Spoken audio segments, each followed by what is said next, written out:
Hello friends, welcome to online study bytes. मैं हूं प्रतीक्षा आचार्य। वर्ण विचार का भाग 3 हम पढ़ेंगे आज, और जो भी पॉइंट्स हमारे बचे हुए थे जो हमने भाग 1 और 2 में नहीं पढ़ाए थे उनको हम कंप्लीट करेंगे। अगर आपने भाग 1 और भाग 2 नहीं देखा है तो डिस्क्रिप्शन में लिंक दिया है, वहां पर जाकर आप दोनों भाग को देख सकते हैं। तो सबसे पहला जो टॉपिक है वो है अनुस्वार। इनसे भी प्रश्न पूछ लिया जाता है, इसीलिए आपको बताना बहुत ज़रूरी है। और एक साथ सारे टॉपिक इसलिए नहीं बताए क्योंकि कंफ्यूज हो जाते हैं आप, ना मेरे पढ़ाने का कोई मतलब रहता और ना ही आपके पढ़ने का। तो हम अनुस्वार पढ़ रहे हैं। क्या होते हैं अनुस्वार?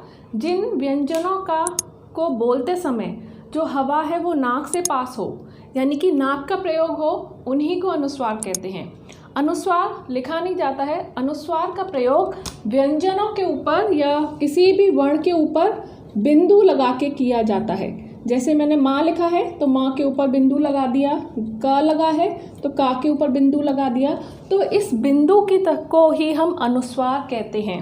कौन कौन से होते हैं अनुस्वार, यानी कि किन व्यंजनों का प्रयोग हम इन बिंदुओं की तरह कर सकते हैं? तो सबसे पहले आता है अंग। ठीक है, अंग। इसको ना स्वर कहते हैं ना व्यंजन कहते हैं।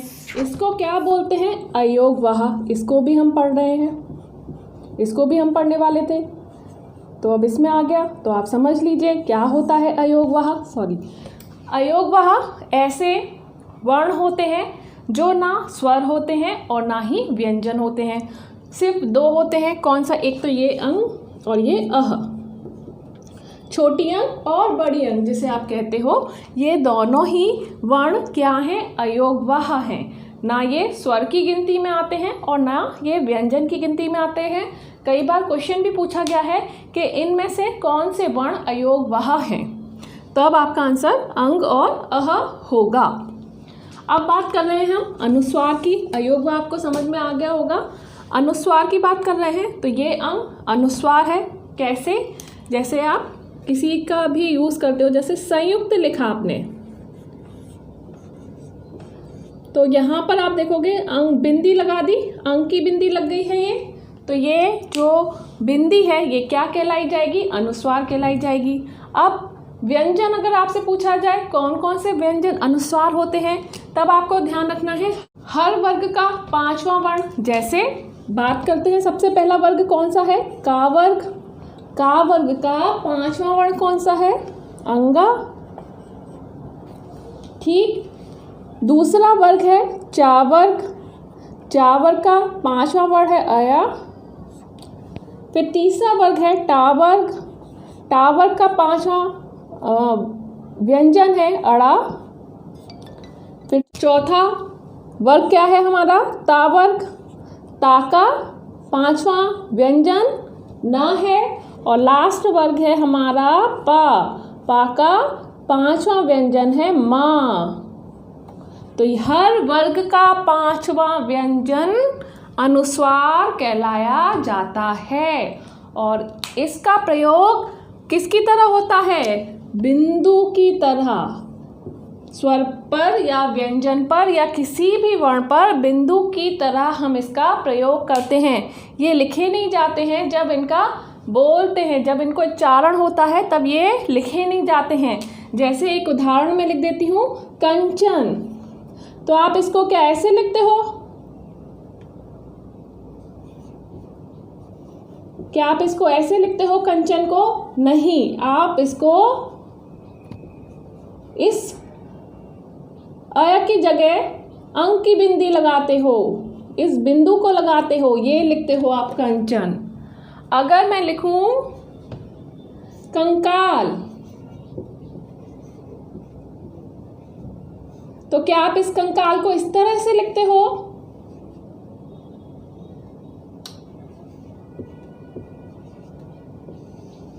नहीं, आप इस तरह से लिखते हो। इसकी जगह आपने क्या लगाया? ये बिंदु लगाई।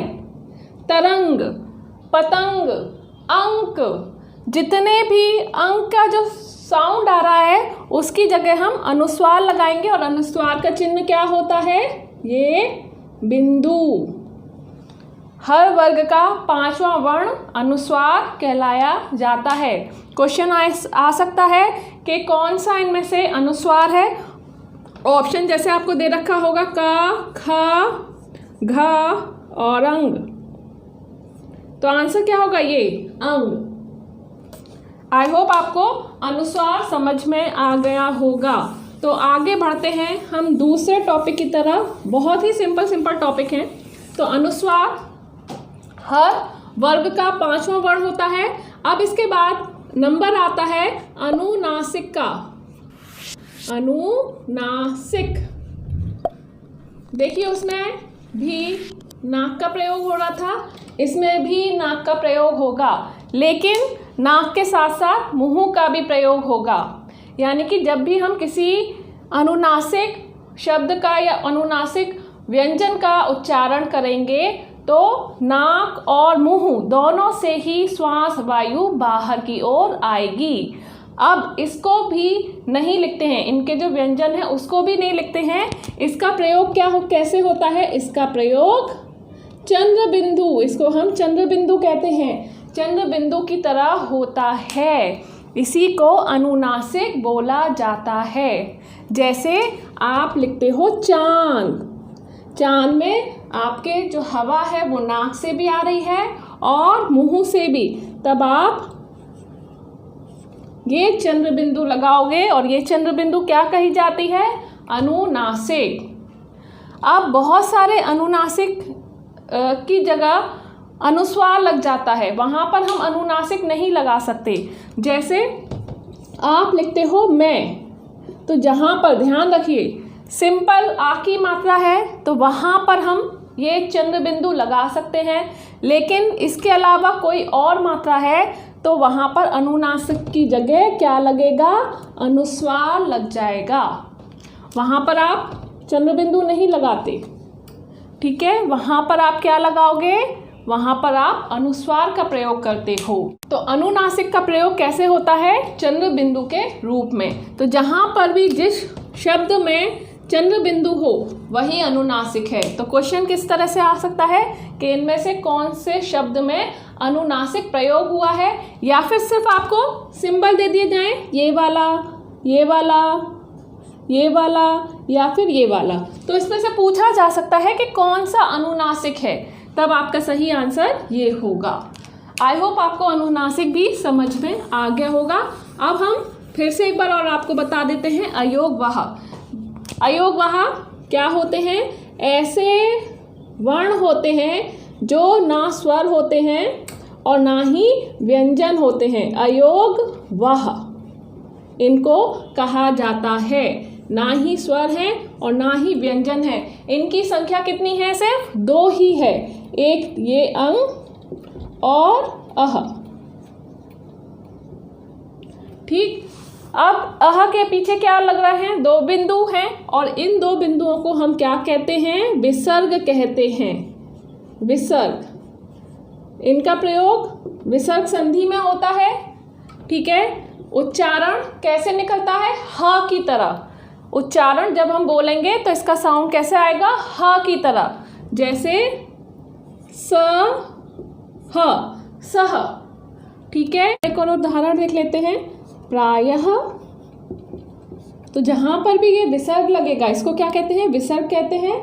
और इसका साउंड किस तरह आता है? इसको हम ह के समान मानते हैं। जब भी बोलेंगे तब हमारे मुंह से ह की आवाज आएगी। प्रायः। एक और देख लेते हैं। दुहु शासन, दुहु शासन। तो इस तरह से ये जो 2 बिंदु होती हैं इनको हम क्या कहते हैं? विसर्ग कहते हैं। तो अक्सर क्वेश्चन चिन्ह से ही संबंधित आता है या फिर शब्द इस तरह से दे दिया जाएगा किसमें विसर्ग का प्रयोग हुआ है। बहुत ज़्यादा कंफ्यूज क्रिएट करने वाला कोई क्वेश्चन नहीं आता है। अगर बस आप कंफ्यूज मत होइएगा कि कौन सा अयोगवाह है, कौन से चिन्ह को विसर्ग कहते हैं, कौन से चिन्ह को अनुनासिक कहते हैं, कौन से चिन्ह को अनुस्वार कहते हैं। तो हमने अभी 4 पढ़ लिए। इसको अनुस्वार बोलते हैं, इसको अनुनासिक बोलते हैं, अयोगवाह अंग और अह है, और इसको बोलते हैं विसर्ग। यहाँ तक आपको मैंने बता दिया है। अब आगे बढ़ लेते हैं और देख लेते हैं। पांचवा जो हम टॉपिक पढ़ रहे हैं वो है आगत ध्वनि। इसके बारे में लोग यूज़ तो करते हैं पर पता नहीं होगा, बहुत कम ही लोग जो हिंदी पढ़ते हैं उन्हीं को पता होगा। जनरली बहुत कम लोगों को पता होता है कि ये आगत ध्वनि का चिन्ह है। कौन सा है चिन्ह? ये चंद्रमा, इसमें बिंदी नहीं लगी है, बस चंद्रमा बना हुआ है, इसे आगत ध्वनि कहते हैं। आगत मीन्स जो आए हुए हैं, जो बाहर से आए हुए हैं, और बाहर से आए हुए शब्दों को हम क्या कहते हैं? विदेशी शब्द। और इनका प्रयोग किस पर होता है? अंग्रेजी भाषा के कुछ शब्दों पर हम इन आगत ध्वनि का प्रयोग करते हैं। जैसे डॉक्टर, ओ का साउंड देता है ये वाला चिन्ह, जहाँ पर भी ये लगा होगा वहाँ पर वो उसका हम साउंड कैसे बोलेंगे? डॉ। टॉफ़ी, टाफ़ी नहीं होगा, टॉफ़ी। टाफ़ी भी बोलते हैं लोग, पर ये होगा टॉफ़ी। तो ये अंग्रेजी भाषा के कुछ शब्दों के ऊपर इस चिन्ह का प्रयोग किया जाता है, और ये ही चिन्ह जो उच्चारण देता है उसी को हम आगत ध्वनि कहते हैं। अब लास्ट बचा है हमारा हलंत।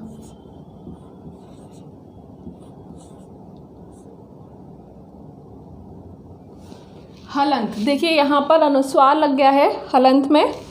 हलंत का चिन्ह कैसे होता है? इस तरह से लगा होता है, और इसका प्रयोग कहाँ पर होता है? व्यंजन के नीचे। व्यंजन के नीचे कैसे? ये देखिए, जब भी आप व्यंजन को अकेले लिखना चाहते हैं और आधा लिखना चाहते हैं, अर्ध व्यंजन लिखना चाहते हैं, तब हम उसके नीचे ये हलंत का प्रयोग करते हैं। सारे व्यंजन अर्ध व्यंजन ही होते हैं, उसमें क्या मिला होता है? अ जो स्वर है वो मिला होता है, तब जाके ये पूर्ण व्यंजन बनते हैं। तो इस हलंत का प्रयोग हम व्यंजन के नीचे करते हैं। इसको क्या बोलते हैं? हलंत। ठीक है, कोई भी व्यंजन आपको आधे में लिखना है और उसके साथ मिलाने के लिए कोई और व्यंजन नहीं है। जैसे हमने क्या लिखा था? कंठ लिखा था। अब ठा को हम आधा रूप में नहीं लिख सकते, तो ठा के नीचे हमने ये क्या लगा दिया? हलंत का प्रयोग कर लिया। तो इससे हम समझ गए कि ये जो ठा है वो आधा है। तो इसको हमें कैसे बोलना है? कठय नहीं बोलना, कंठ्य बोलना है। ठा को या के साथ मिलाकर बोलना है। और ये किससे पता चला है? ये हमें हलंत से पता चला है। तो आज हमने काफ़ी सारे चिन्ह पढ़े जो हिंदी भाषा में अक्सर पूछ लिए जाते हैं, जिसमें सबसे पहले अनुस्वार था, जिसको हम बिंदु की तरह यूज़ करते हैं। फिर था अनुनासिक, जिसे चंद्र बिंदु की तरह यूज़ करते हैं। और अनुस्वार में अंग जो है अयोग वह भी आता है। ठीक है, फिर आया विसर्ग, जिसमें अह भी आता है, दूसरा अयोग वह। ठीक है, अनुस्वार जो होते हैं वो हर वर्ग का 5वां वर्ण है। हर वर्ग का 5वां वर्ण अनुस्वार कहलाया जाता है। फिर आया विसर्ग, फिर उसके बाद हमने पढ़ा हलंत। हलंत कब यूज़ किया जाता है? व्यंजन को के नीचे ही यूज़ किया जाता है। और फिर आया आगत ध्वनि, जिसे हम चंद्रमा की तरह यूज़ करते हैं, और इंग्लिश के कुछ शब्दों में हम इसका प्रयोग करते हैं जब हमें उन्हें हिंदी में लिखना होता है। तो आज का यहाँ पर हमारा जो वर्ण विचार का टॉपिक था वो एंड हो चुका है। आई होप कि आपको समझ में आ गया हो। अगर समझ में आ गया है तो चैनल को सब्सक्राइब नहीं किया है अभी तक, तो चैनल को ज़रूर सब्सक्राइब करें और बेल आइकन पर प्रेस करना ना भूलें। इसके बाद हम आगे और बढ़ेंगे, और भी सब्जेक्ट हैं जो मुझे आपको पूरे करवाने हैं, तो समझते जाइए, पूरा वीडियो ज़रूर देखिए। तो आप ऑनलाइन स्टडी बाइट्स को सब्सक्राइब करना बिल्कुल भी ना भूलें। अभी के लिए इतना ही। कमेंट करके ज़रूर बताएं कैसा लगा वीडियो, समझ में आया या नहीं, और जो भी डाउट है वो भी आप कमेंट कर सकते हैं। अभी के लिए इतना ही। Bye bye, take care and thanks for watching.